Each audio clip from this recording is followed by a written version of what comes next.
Hello, welcome back. I'm StasiaBliss, and welcome to my channel where we talk about Kundalini awakenings and the process of life force management. We are in a global awakening, and we are in a global dark night of the soul. So if you haven't been in this process for a while, it's likely that you are experiencing that, as the events of 2020 and around about that time definitely catapulted most of the collective into a dark night of the soul. So I wanted to talk about how to help yourself in that space today. And if you've already gone through that, these processes arise again and again at varying degrees of intensity. So Svadhisthana is the second chakra. I'm just going to dive right in. Kundalini sits at Muladhara at the base, the root chakra, and as it ascends through the chakras, it's piercing them, opening them, and helping to detoxify and release the previous data, whatever you have stored in there. It's like each chakra has its own akasha, its own library. Akasha means spirit, but like a spirit library, Akashic records in each of your psychic centers. That is, you could say it was downloaded into your body. It contains ancestral data like your DNA, but also past life information, the collective, where the collective's running, societal constraints and regulations. You could say it's how we are tuned into the matrix. So as Kundalini goes through and opens these centers, why the second chakra is deemed dark night of the soul is because it is connected to our ancestry. It is connected to all that came before us, and it is the waters. And these waters, if you know the symbology of the lotus, it moves through mucky waters, dirty waters, to sprout above the water. But the waters, the mucky waters, are very symbolic, because that, again, this is like all of the programming and patterning and emotional, thickness that we have accumulated in our field through our life. So I'm wearing orange because this is the color that helps support this center. It's even good to get some orange colored glasses there so that you can utilize this color to help nourish the psychic center.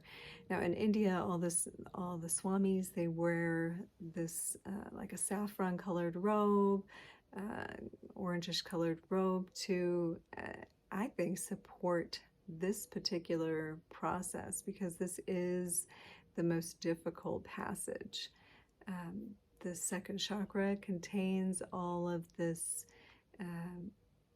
especially collective, that's where the collective kind of is stuck in. So the first and second chakra is where the collective has mostly been living from, basic survival, things about money, and then procreation and the distortions of sexuality, okay? So it's a little bit hot today, so this blanket might be too much, but the point is there are things to help support moving us through this process.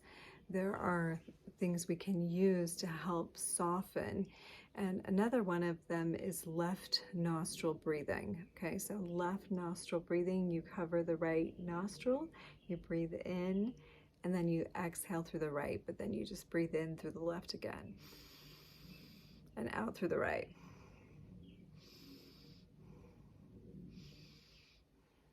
So that's stimulating the Ida, Nadi, the moon, the lunar force, which helps to activate parasympathetic nervous system, so calming sympathetic nervous system, helping you to get into some of the emotions that are stored and that are trying to release themselves and relieve themselves.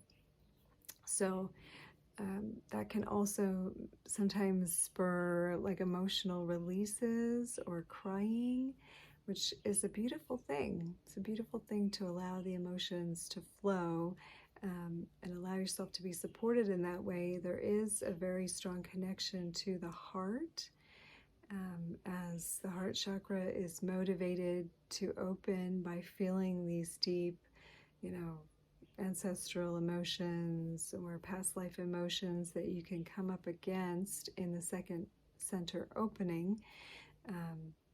And again, each chakra doesn't open all the way, in one go. The psychic centers are pierced with this Kundalini life force, and there's a purification that goes on and a release, but it's kind of traveling through different centers, right? And doing it as much as it can, and then moving on to another center. So, but we can be held back by our lineage or our ancestry or our past lives and the emotional attachments or the repeating of patterns. And so we have to keep going back into that until we are liberated from those binding karmas, if you will. So like the orange color is helpful to stimulate that psychic center and to give it the nourishment that it needs. So meditating in the saffron robes, in the orange, gives your second center food, nourishment. Also, oranges are really good. But let's think a little bit more about this center, because this is also the sexual center, and we have a very large distortion about this center in our reality. And that's why you see a lot of interest in tantric sex and so forth. But there is so much tied up in our sexuality, right? I mean, that's how we got here. So the procreation module and our ancestry is tied to sexuality. But then we also have this, it's like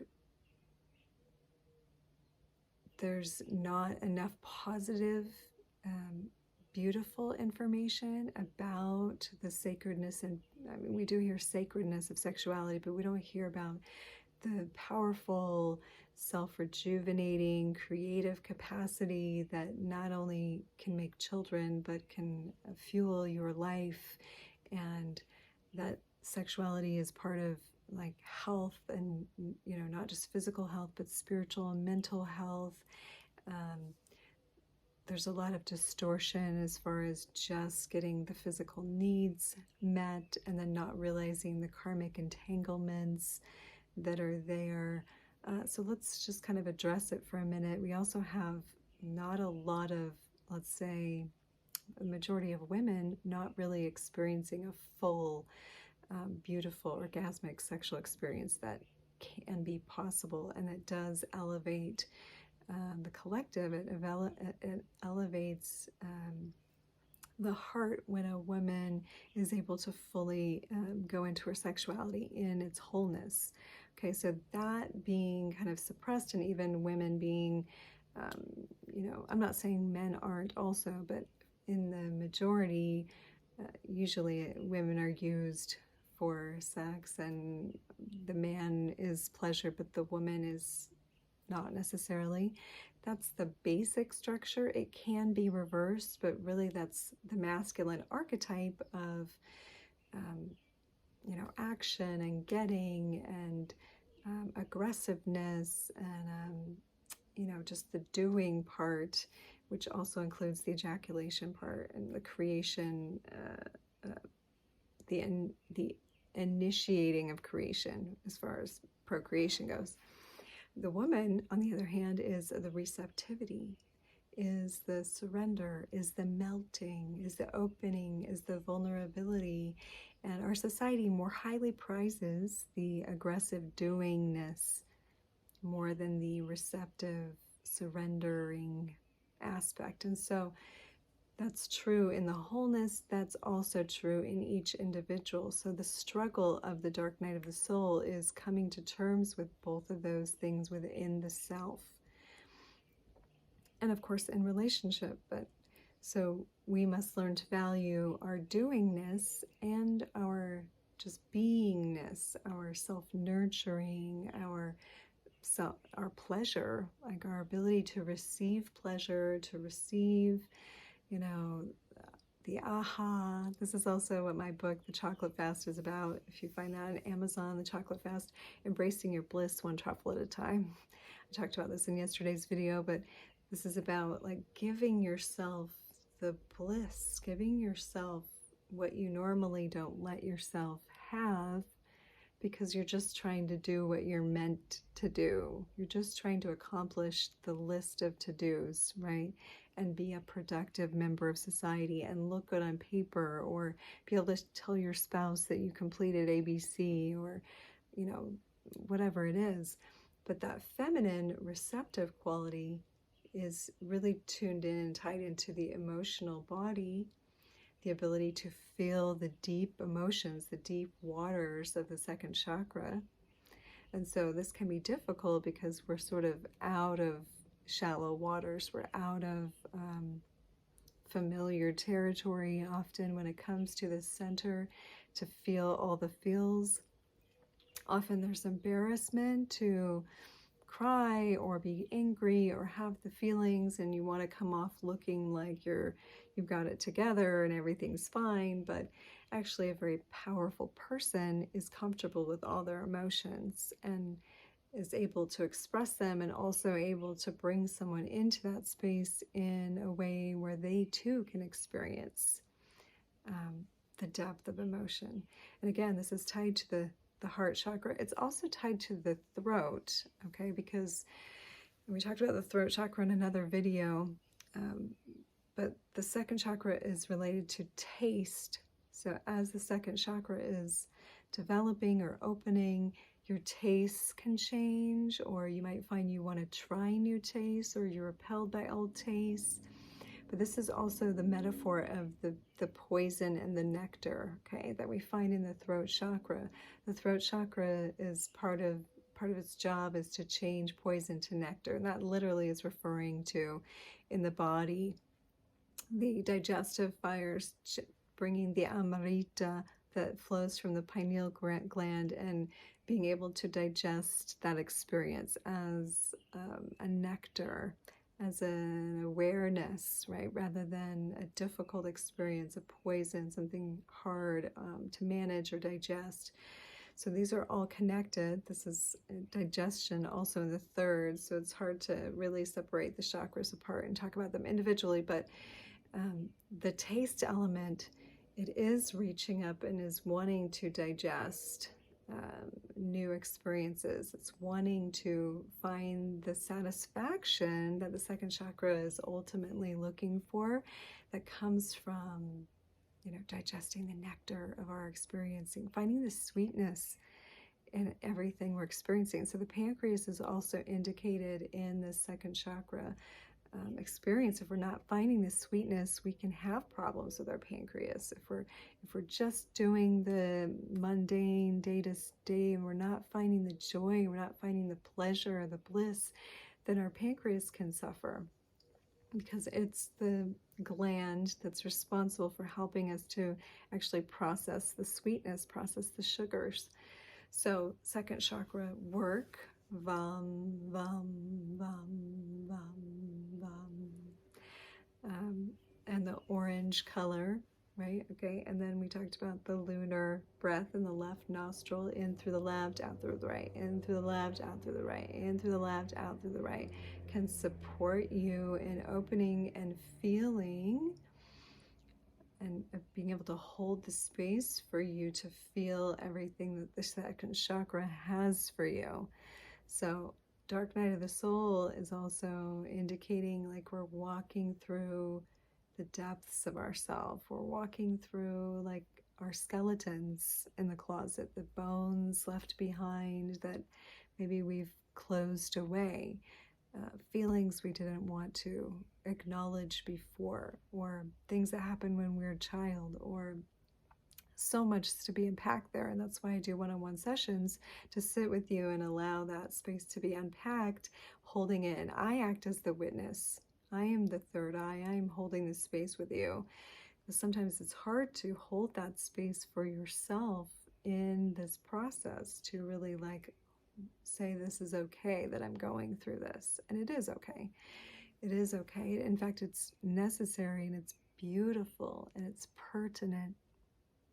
So if you are in that space, first of all, I'm sending you big hugs. You're doing an amazing job. This work not only blesses you to be able to come and accept your full self and move through into a place of deep satisfaction, and give yourself that ability to surrender and be vulnerable to the beautiful yeses that can come into your life, whether, that's the orgasm of life that we're looking to experience.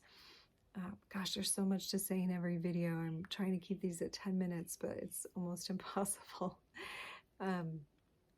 So I'll work to keep them under 20, but I appreciate you being here. I know that I've just really touched on the subject, so I will come back and address it maybe from a different point of view on a different day. But again, love and blessings to you. Make sure you are nourishing yourself, also remineralizing yourself. Dark night of the soul can really like deplete us, be vitamins and minerals and so forth. Love yourself up, get yourself something rose to love that psychic center, something that smells good to you. Allow yourself to feel emotions, and if I can be of service to you, please reach out and let me know. Okay, we'll see you again tomorrow. Blessings to you. Namaste, and I love you.